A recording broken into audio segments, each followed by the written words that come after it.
Shalom Uvracha, guys. How are you doing? I hope things are well. Everyone are happy. I took this day as well to find some quiet inside myself, and wanted to share with you a little bit of learnings. I thought maybe we will start learning a little bit from the Lekutey Moharan, the book that's been written by Rebbe Nachman of Breslev, and hopefully some deep understandings will come through it. So the book is starting in the first Torah, Torah Aleph. It's called Ashret Mimei Darech. Those that are praiseworthy are the innocent ones, HaHolchim B'Torat Hashem. Those are the ones who walks in the path of Hashem, following the guidings of the Creator. So Rebbe Nachman is telling us that you should know that by the Torah that a person is learning, נתקבלים כל התפילות וכל הבקשות שאנו מבקשים ומתפללים. When a person is learning Torah, so by that kindness and grace is surrounding him, that all his prayers and requests will be answered. And the grace and importance of the nation of Israel is rising in front of everyone who needs. Means if you now have a court day, or if you have a very important meeting, if people are learning Torah, there is more chance that you will succeed than if people are not learning Torah. Torah has that power to bring grace on people. Hen beruchani, hen begashmi, spiritually and physically. Like in earthen things, if you need to go to court, to talk to people, meetings, whatever, or if you are praying and trying to achieve spiritual things. Because now, because of the horrible, huge sins that we made until today, and we're talking about all different generations, we're talking millions of people that sinned and violated and brought down the level, our spiritual level, to a place of destruction. Because of that, so the real grace and importance of the nation of Israel fell in exile. Because now the main importance and grace belongs out to the nations. Means that today you're going to see a soccer player or a football player or a basketball player, and with all due respect, it's a person who runs after a ball, it's a person who tried to shoot some hoops. It's like, okay, he's doing fantastic work, but you cannot really compare that to a person that dedicates his life to help other people, to assist other people, to save lives of people. And still you're going to see that a singer or a dancer or a player or a sports player, he will receive way more honor and respect than a therapist or a doctor or a person who dedicates his life to learning Torah, the Bible, or something spiritual, meaningful. You will see that the main grace and importance fell to a place that is not right. The people who earns the honor are not the right ones. And it happened because the huge amounts of sins and violations that took place during the generations. But by the Torah, that people are learning Torah, the grace and the real importance of Israel is rising back. Because the Torah is called Ayelet Ahavim Ve'Ya'alat Chen. One of the names of the Torah is Ayelet Ahavim Ve'Ya'alat Chen. What is Ayelet Ahavim Ve'Ya'alat Chen? Means Ayelet Ahavim Ve'Ya'alat Chen, the verse is saying Ayelet is a female deer, and Ya'alat Chen, it's written in the Gemara that the husband of the deer, the male deer, he likes his wife very much. Ve'Ya'alat Chen, we know that the female deer, the deers, the animal, they are very, very nice and beautiful and lovely to see them. And the verse is simply describing that animal, that it's being loved and that it's very, very full of grace and nice. But the Gemara in Masechet Eruvin, the Talmud is saying that the Torah is called Ayelet Ahavim Ve'alat Chen, because the Torah is bringing up grace on people who learns it. So the words Ya'alat Chen means that the Torah brings up grace. We're learning from that verse that the Torah is bringing up grace, means beauty, on the ones who learns it. And by that, all the prayers and requests are being accepted. And now Rabbeinu is teaching us the second part, Ki Isha Israeli, because the Israeli person, and you see that Rabbeinu, I'm talking about it all the time. Rabbeinu is not saying Isha Yehudi, the Jewish person, Yehudi, Yehudi, Yehudi. Rabbeinu is saying Israeli, Israeli, Israeli. Why Rabbeinu is talking about Israeli? Because the nation of Israel is the bigger picture, is the wider completion of our nation. Today, if you go and you take an example from a Jewish person, so it's wonderful that that Jewish observant person is keeping the Torah and following the rules, keeping Shabbat and eating kosher and going to the mikveh and learning Torah and praying in the synagogue, wearing tzitzit, putting tefillin. All those wonderful things are really awesome and fantastic, but still we need to remember that we lack of something. We have only a portion of the complete nation of Israel. Only 2 tribes are serving right now, and other 10 tribes are lost in the depths of exile.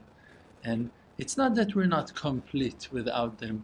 The majority of our nation is still missing. We're still looking for them. We're still hoping for them to come, to rise from the depths. I have students all around the world, and I'm talking about thousands of them, and I'm answering and replying to messages on daily basis, and I can recognize those people are Israelim. They have an Israeli soul. They're contacting and reaching out and asking questions, and where should I start, and what should I do, and where should I begin, and should I convert or not convert, and we're a whole tribe here, we're all family, all my family are like this, like that, we're learning Torah, and like, what in the world? Like, hey guys, you're in Nigeria. Hey guys, you're in Poland. You're talking to me from Germany. What are you talking about? Like, no, yes, I am from this, from that, from the Philippines, from Saudi Arabia, from Jordan. People in Jordan that claims to be Israelis, they know that they are Israelis. How do they know that? Something in their heart is screaming. Now, it's hard to believe. You say like, what? How can I know? He looks Muslim, he looks Christian, he looks from that nation, he has a dark skin, he's got like whatever, he's looks foreign, like all the thoughts, all the assumptions that you put are based on your eyes, on your physical eyesight, on what you see, visualize with your eyes. But in reality, listen to the hearts of people. Try to understand what's going on in their spirits, and then you're going to understand what in the world is going on here. Because in reality, you're talking about millions of people, hundreds of millions of people that are actually the families and tribes of Israel, the lost tribes that blend into the nations, and their tradition has been lost. They almost completely lost their connection, their memory. Like that you don't remember what happened in the life of your grandmother. Do you remember your grandmother's life? You don't remember. You heard stories, and from your great-grandparents, do you still have some memory on those days? You don't have none. You barely have like something written, one letter or something, like broken memories. Yes, our family came from, like, what do I know about my family? My family name is Cassouto.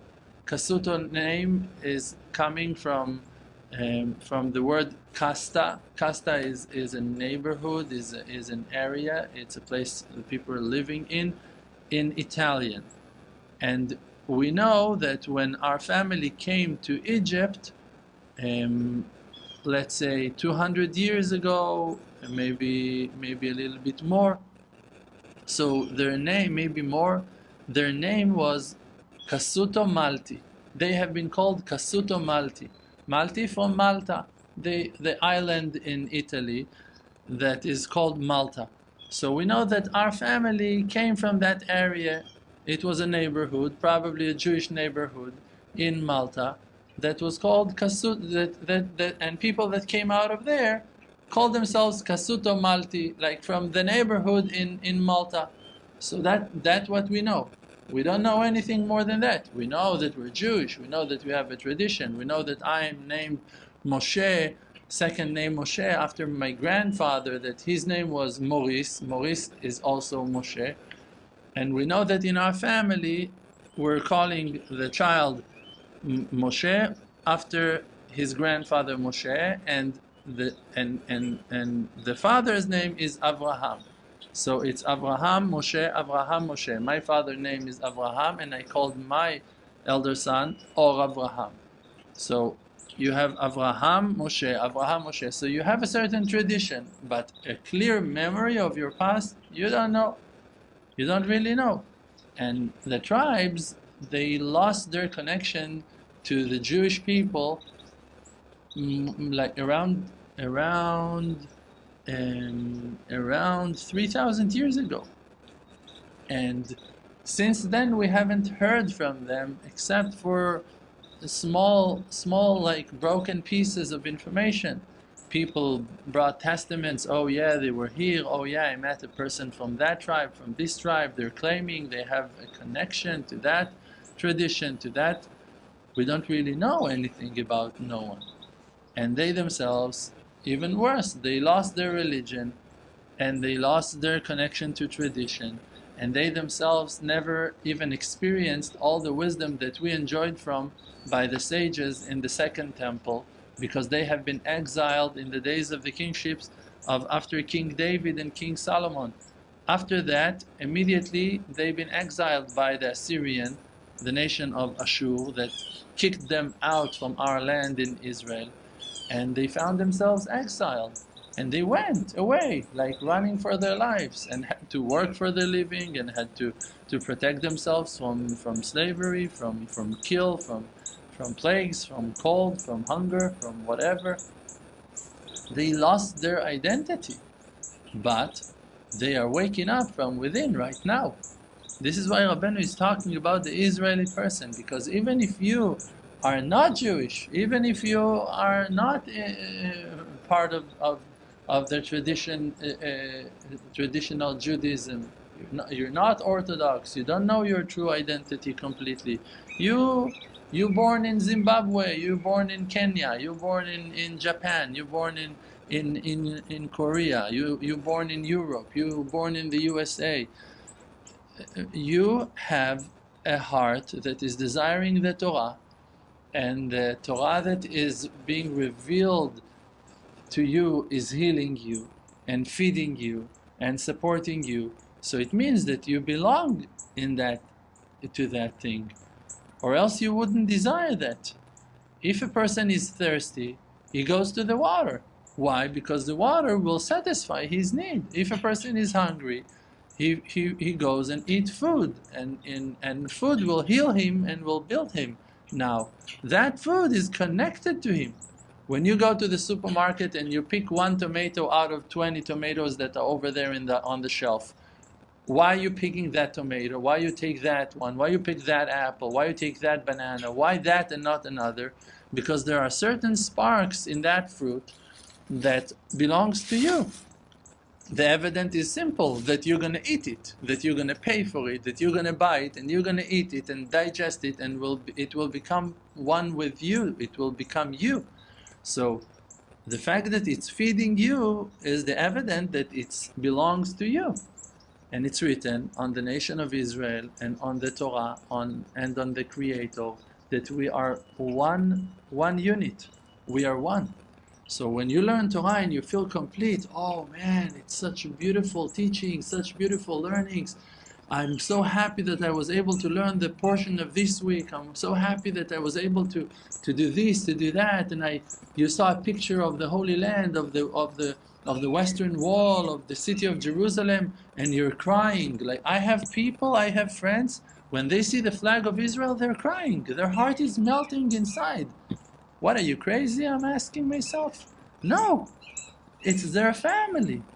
It's their family tree. It's their roots. They missed that flag, they missed that land, they missed that Torah for thousands of years. We can never understand that. And if we can understand that, so we must do something with that. What can we do? We need to allow them back in. We need to invite them. And to invite them means to offer them to be who they claim that they are. We must allow them to be Israelis. Israeli doesn't mean Jewish. You're not violating any halakha by allowing a person to be from the lost tribes of Israel. You have certain rules, you have certain halachot, Jewish rules that we're following and we're keeping, but with all due respect to the rules of the tribe of Yehuda, of the Jewish people, there are people out there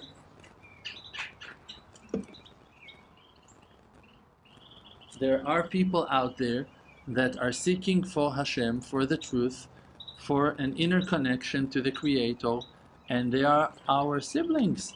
And we must invite them and call them in and allow them to join us and help them to become the ones that they really are.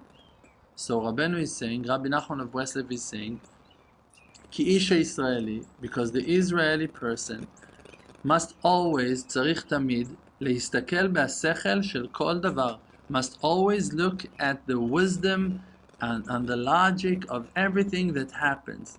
ולקשר עצמו אל החוכמה והשכל שיש בכל דבר, and to connect himself to the wisdom of that there is in everything, that thing, כדי שיאיר לו השכל שיש בכל דבר, that everything in life will shine to him, will illuminate to him, להתקרב להשם יתברך על ידי אותו הדבר, to come closer to the Creator by that thing. In every situation, there is a fence here, there are trees there is a lake behind my back, there are pillars, there is a roof above my head, there is some sense in it, there is a wisdom in it, there is something deep in it, something is hiding in that. Today I wanted to drink that juice and I couldn't, and I drank water. Today I wanted to drink water and I couldn't find water, I drank orange juice. Today I wanted to drink coffee, but I felt that it will do something not good for me. I felt wrong, I didn't drink my coffee. It means something. Today I tried to use my phone and there was no battery. Why? Why I didn't have battery? I charged my phone. Why did I woke up in the morning and the phone battery was dead? Why? I put the plug. There is something in it. Look, there is a wisdom in it that is hidden, that is waiting for you to find. For what? For you to come closer to the Creator through it, through every situation. You wanted to get married and in the end she said no. You wanted to build a house and they didn't approve your plans. You were sure that you're going to have a portion of the inherit of the will, and you did not. There is a reason for it. You started the conversation and someone blocked you. Before arguing, listen. There is a wisdom inside of it, and that wisdom is a lesson that will attach you, that will bring you closer to the Creator. Because the wisdom, because the knowledge, the light of Hashem is a great light and illuminates to the person in all his ways. Like that it's written, Chokhmat Adam Ta'ir Panav. The wisdom of a person illuminates his face. A wise person is a person who walks in the path of truth and finding more and more sense and wisdom in every step of the way. V'zeh b'chinat Yaakov, and that's the aspect of Jacob. Why Jacob? From everyone. Rabbeinu could bring an evidence about King David, about Moses, about Abraham. He could teach us about, give examples from every one of the sages, every one of the righteous ones, every one of our ancestors. Why he took Jacob? Because Jacob, he is the root and the beginning of the nation of Israel. Jacob was the one that the Creator called him Yisrael. The name Israel is coming from the name Yaakov. The name Yaakov was the name of the son of Isaac and the grandson of Abraham, and the Creator in one of the days called him Israel. He added the name Israel to the name Yaakov. So Yaakov, he is Israel. Ki Yaakov zachal b'chora, because he inherit the I don't know how you say that in English, Bechorah. He was born after Esav, but Esav was disgracing that the fact that he was the eldest one, and Yaakov earned it. You for sure know this story from the Bible. And Yaakov, he became the elder one. He was the one who inherited the blessing from his father Isaac, and not Esav. So Yaakov, he received that blessing from his father Yitzchak, and he became the first one, the main one. And he's in the aspect of wisdom, like that it's written, Reshit Chochmah, that the beginning is, when you want to start something, you start with wisdom. And the wisdom, I'll tell you something, this is a little bit of Kabbalah. It's a small thing, but you can learn from it. The Chochmah, the wisdom, is complete. And completion is 10, the number 10. The value of 10, like 10 commandments, is the complete wisdom. In the 10 commandments, you have the completion of all the advice for life that a person can have. You know, there is something that is called Sfirot. Sfirot is levels of worlds. It's a spiritual structure that everything in the world built by it, like atoms. It's and atoms, it's themselves as well, itself as well. Everything in the world is built under those under the structure of 10 sfirot. So the completion is 10. Now the 10 divided to 7 and 3. The 7 is the 7 days of the week that we know, and there are 3 levels that are hidden from our eyes. And the 7th day, that's the day of Shabbat, is also in the aspect of spirituality, because he is the border, it is the border between the mundane, the regular days of the week, to Shabbat, to the last 3 that are above physicality, that are above. So you have a spiritual day that is playing in the twilight zone, in between the regular days of the week to the days that are beyond physicality. That's the 7th. So the wisdom is complete, because a wise person is a person that knows all. It's a complete person. What is the wisdom? The wisdom is to know things.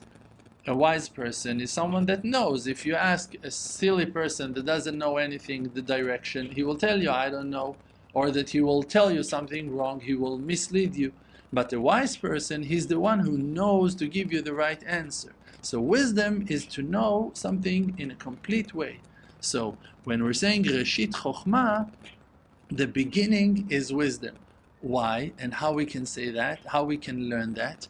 When we are writing in the holy language, the Hebrew letters, I'll show you now to the camera. When we are writing,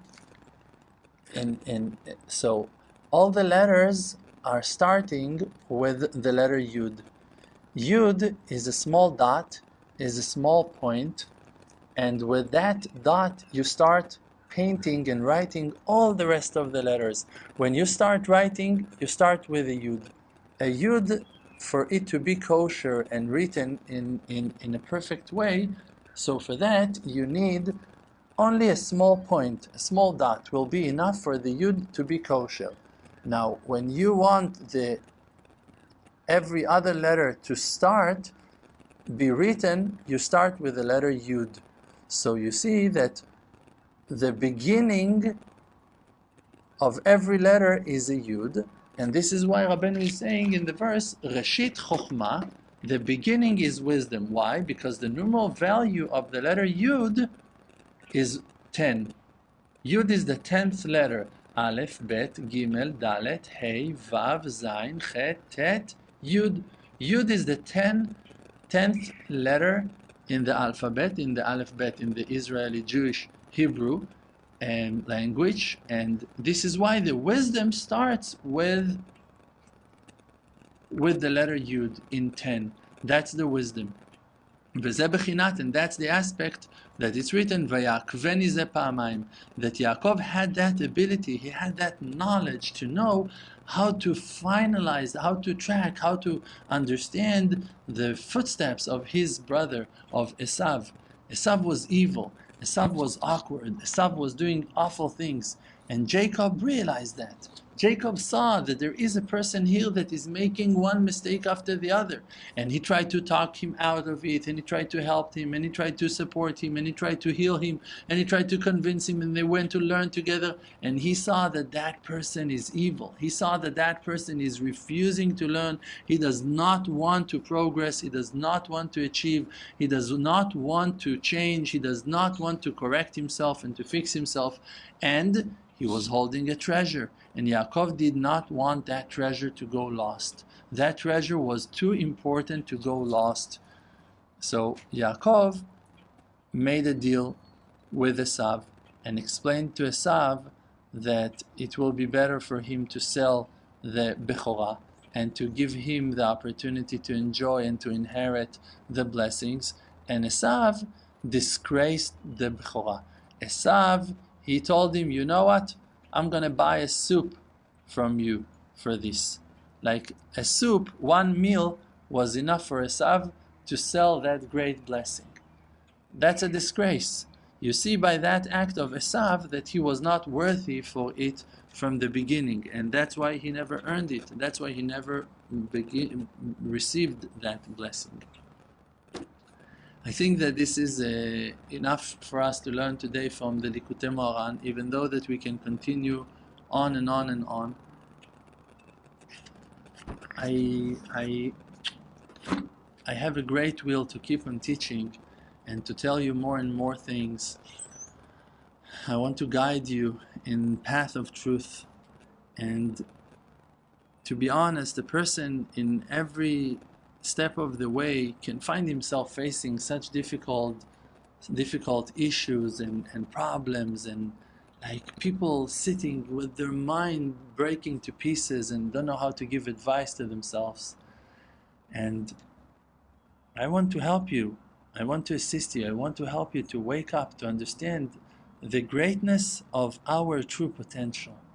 If we're going to leave all those wisdoms and all those scripts just written, if we're not going to pull out that wisdom to our lives, to use it, to walk with it, to work with it, to express it, to light that light and to shine it to others, it will never find itself in the world. It will never change anything. People need to make the change. If we're going to just keep on sitting and waiting, oh yeah, we're waiting for Mashiach for thousands of years, that's not the way. You see that we're sitting and waiting for 2,000 years, right? And it doesn't happen. Why? Because that's not the way. The way is to bring it. The way is to make it happen. The way is to do things that will bring the revolution, that will bring the redemption, that will bring the salvation out to the world. And the way to do it is just to believe in yourself. It's just to go with your truth and never to back off. And never ever ever to back off, and to do things with your soul, to do things with your spirit, to do things with passion. If you have a certain relation to something, you relate to something, you have orphans around you, you have widows around you, you have poor people around you, you have athletes around you, you have scholars around you, you have students in school around you, you have kindergartens around you. Whatever you do, your art, your wisdom, your knowledge, your talents, your abilities, your senses, your feelings, your emotions, what that you are surrounded with by, that is your mission. Over there you need to work. You need to work. You need to work in that hospital. You need to work in that office. You need to work in that school. You need to work with that family. You need to work with that family member. You need to work with that friend in prison, with that next door neighbor. That's where your work is. And you don't need to think, all right, I need to move away from those troubles. No, you need to break them down to pieces. You need to solve your problems. You need to take responsibility on your life and to make a change in your life. That's what you need to do. You need to take life seriously and to break it down to pieces, to heal every portion, every particle of your life. You need to fix it, you need to correct it. And if you see that something is damaging you, that something became your enemy, you need to cut it off. You need to go away from it and don't let it kill you. And you need to be brave for that. You need to be powerful for that. And you need to be powerful with that. I cannot be strong for you. I cannot. I can be strong, but you also need to be strong. I can be strong and my strength will shine the rings that are surrounding me. And you might also enjoy from that light, but there are other rings that are surrounding you that are behind your back. Let's say that I can help those ones who are standing between you and me. Okay, I'm helpful to bring the light toward you. Okay, now the light is passing from me to you and you're enjoying it, and also people that are standing between us. Great. But what with the people that are behind you? What with all the people that are waiting for a salvation from you? What with all the people that went to school with you, that went to college with you, the people that are playing tennis with you? What with all the people that are swimming in your community swimming pool with you? What with all those guys? What with all those people? Who will help them? They don't listen to me, they don't follow my classes yet. When they will, I'll help them, but until then you need to do your job. Your child, your siblings, your friends, your colleagues, your partner, they need to hear words of strength from you. They need you to be strong, they need you to believe in yourself, they need you to go to conquer the world for them. That's our mission. And even if you failed billion times, not million times, billions and billions, trillions of times you failed, so what? So what? So make a new start and start working. Do you want to succeed, or you want to melt and cry and be broken? No, me, you don't know what I went through. Come on, we all went through that. Exactly, that's our nature. We all went through that valley of death. Shadows of death were surrounding us. We were all in the depths of sorrow and pain and grief. And we all felt so lost and broken. We all been crushed and abused and hurt. Do you know what does it really mean about you? That you went through so much in life and you're still holding on? You think to yourself all the time, comparing yourself to others, no, but they are learning, no, but they are praying, no, but they have money, no, but they're doing this, they're doing that. They're not struggling like you do. They never went through the trauma that you went through. They never faced the wall like you did. They haven't been crashed to rock bottom like you did. They never crashed to the rocks. They didn't go through that horrible abusements that you've been through. They never went through those humiliations that you did. They don't have a clue about your struggles. And even if they also went through a lot of hard times in their lives, maybe they're not as fragile and gentle as you. Maybe they're not as sensitive as you. Maybe they're not as delicate as you. And the fact that you are as sensitive and delicate and fragile and broken and also went through so much and still holding on is your greatness, is your power, is your ability to stand in fire, to stand in water, to stand in winds, in earthquakes. You are a tremendous person. You are a true survivor. You're making an effort and you have results and you're surviving and you still have faith and you still listen to classes of Torah, and this is exactly what you're doing right now. And you're working on your attributes and you're trying to be nice and you want to increase your faith and trust in heaven, and you care about your siblings, and that's why you listen to my classes all the time, and you care about the nation of Israel, and that's why again you listen to my classes all the time, and you have faith in the Creator, and that's why you listen to my classes all the time. Why? Because that's who you are. Tell me who your friends are and I'm going to tell you who you are. If I'm your friend, and me, I'm your friend, for sure I'm your friend, I'll tell you who you are. You're like me. We're the same kind. Crazy people with a huge, gigantic flame of fire within. Wants to conquer the world, wants to save all the good from all the bad, from all false leaders, from all crappy leaders. Want to save the good ones from all the evil, from all the darkness, from the twisted and bent and fake society that took over the world. We want to save ourselves from that. We want to save our children from that. We are warriors, servants of the light, of goodness, of the truth. And we have enemies. But who are those enemies? Those are false enemies.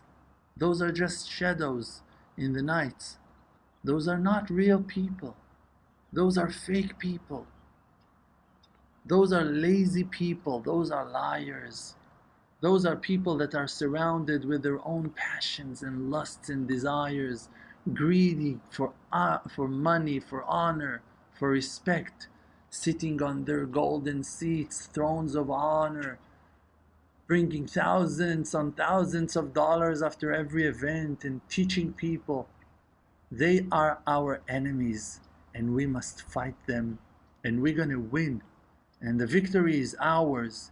If we're going to believe in ourselves and going to care about our loved ones, if we're going to make the change within, an inner change, to force ourselves not to be lazy, not to allow ourselves to lie, not to ourselves and not to our loved ones and not to the Creator, to be honest, to be truthful, to be strong, to be powerful.